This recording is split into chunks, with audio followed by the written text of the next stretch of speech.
Is this you? Everyone thinks you have it together, but you Google how to feel like yourself again at 2 a.m., right? If your Instagram looks perfect, but you cry in Target parking lots, don't ask me how I know. You're not doing it wrong.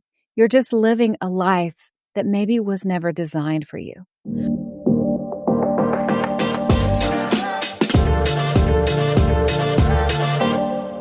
Most women I coach aren't struggling because they're disorganized. They're struggling because they've built their lives around everyone else's needs, and no one has ever handed them permission to pause and ask, what do I need? We've got school drop-offs, Target runs, 17 Slack pings, 2 text threads about snack duty, and 1 sad, very cold, previously reheated microwave coffee. Whether you're managing toddler tantrums or teenage attitudes, carpools or college applications, we're busy, but we're disconnected.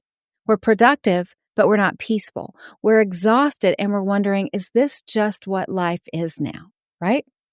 Let me tell you something. If your life looks full from the outside but feels empty inside, it's not failure. That is feedback for you. And every day you don't address it, you're teaching your kids that this is what adult life looks like. Today, we're not going to fix your schedule. We're going to reimagine it. Because this is what I hear every week. When I talk to women who are applying for coaching, I hear the same story every time, different details, but same ache.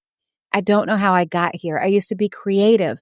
I used to have so much energy. Now I'm surviving. These are women at the top of their game. They're at the top of their companies. They're running businesses. Or I hear, I feel like my life is happening to me. It's like I'm the assistant to a version of myself that I don't even like. One client told me, I bought organizational bins at Target to organize my other organizational bins. Now the bins live in a corner judging me. That's when I knew we weren't dealing with a time management problem. We're dealing with a self-abandonment problem. I've talked about the concept of identity and self-abandonment a lot over the last few months, and I'm going to talk about it more. Another woman that I talked to, she said, I used to be the kind of person who had opinions about things. Now I can't even decide if I want my coffee iced or hot, so I drink it lukewarm and I call it being flexible. I mean, I think she was kidding, but still. She was training herself to disappear. Does that make sense?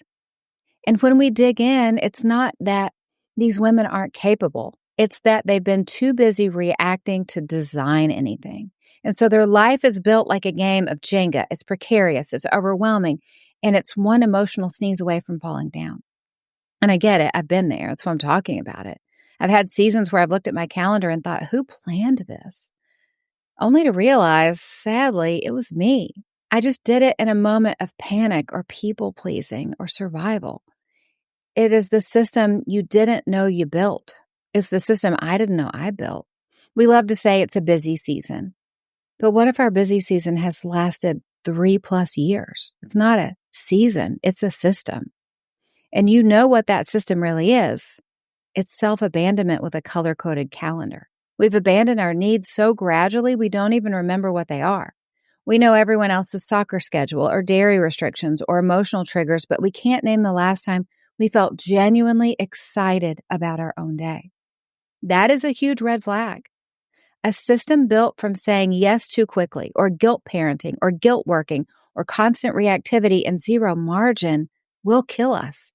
And yes, scrolling at night to escape the life you've been managing all day is a massive red flag. I read yesterday from a therapist that a lot of people will just scroll all night with the TV on in the background, but they'll scroll to relax because their body never calms down enough to truly relax. So they stay activated by scrolling and they call it relaxation. Now, if this is you, you didn't fail. You just built a system that you didn't mean to build.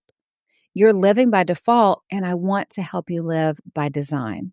Strategic living isn't about being perfect. It's about knowing what matters and protecting it before everything else rushes in. Here's what I tell so many women that I'm coaching. Stop being low maintenance. Because somewhere along the way, we decided that low maintenance was a virtue. But low maintenance just means you've trained everyone around you that your needs don't matter. High maintenance women get their needs met. Low maintenance women get exhausted. I believe it's time to become beautifully, strategically, unapologetically high maintenance about the things that matter. I became a high maintenance woman after spending my whole life as a low maintenance woman in my late 40s, and I've never been happier. Here's what strategic living actually means. You choose your yeses ahead of time. Your calendar reflects your values, not just your tasks. Your energy has guardrails, and your days have space for both output and restoration. And you stop trying to balance it all and start building a rhythm that actually works for you. Strategic women don't wait for a crisis to change. They create a system that protects who they are becoming. You know how in movies there's always background music playing, but you don't really notice it until it stops? That's what happens when women live by default. You become the background music of your own life, essential for the mood, but completely unnoticed. Everyone benefits from your presence, but no one, including you, is really listening to what you're contributing. And here's the one thing we don't talk about enough. For most of human history, it wasn't safe for women to be anything but background music. Speaking up about your needs could cost you your marriage and your security and your children and even your life. Being low maintenance wasn't a personality trait, it was a survival strategy. Our ancestors learned to make themselves small because loud women were dangerous women. So we inherited this programming, this deep cellular understanding that our needs come last, that asking for what we want is selfish, that taking up space is risky. It's been passed down through generations of women who had to choose safety over self-advocacy. But here's what's different now. It is safe.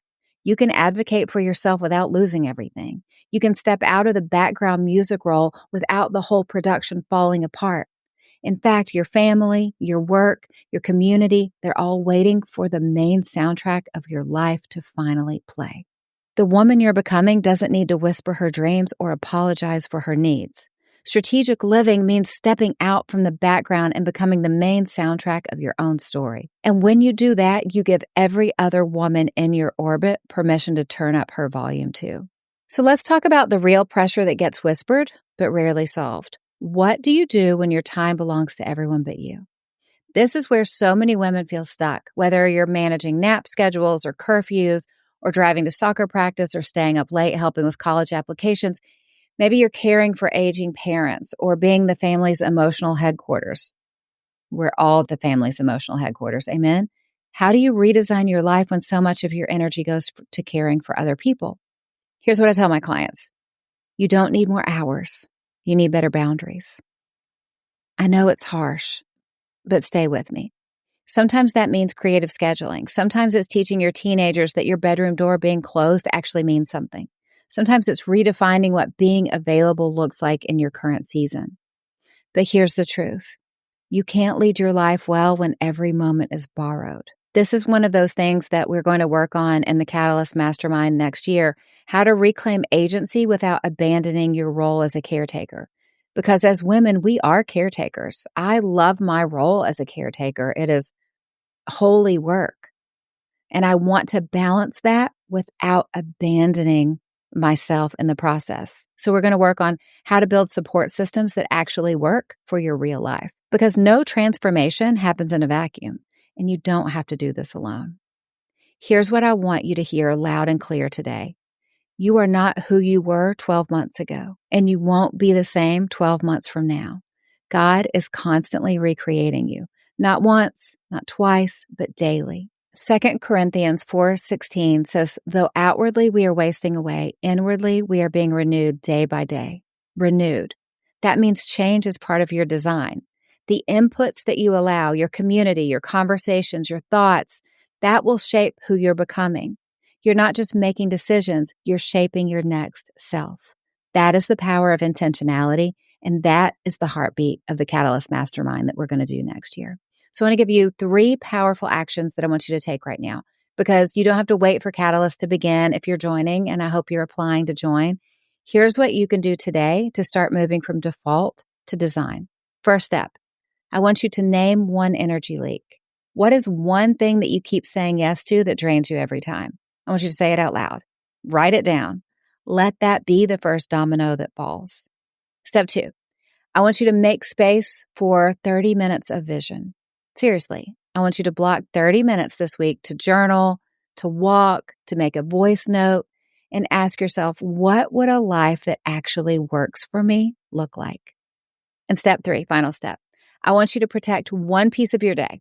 Pick a 30-minute window that's just for you, not to clean, not to catch up, not to figure out what's going on in your inbox, but to actually breathe, to hear yourself think. Put it on your calendar and guard it like it's your child's dental appointment. Now, the Catalyst Mastermind hasn't started yet, but I want you to picture something. It's 1 year from now. You're sitting down with your planner, and for the first time, you don't feel dread. You feel clear, anchored, like the woman you were meant to be that has finally taken the lead. That's what we're building inside the Catalyst Mastermind. It is a year-long journey to redesign your schedule, reclaim your capacity, refocus your energy, and rebuild your identity in alignment with who God's calling you to be.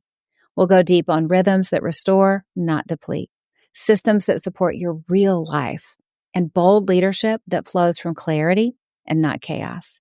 The Catalyst Mastermind isn't a reset, it's a reinvention.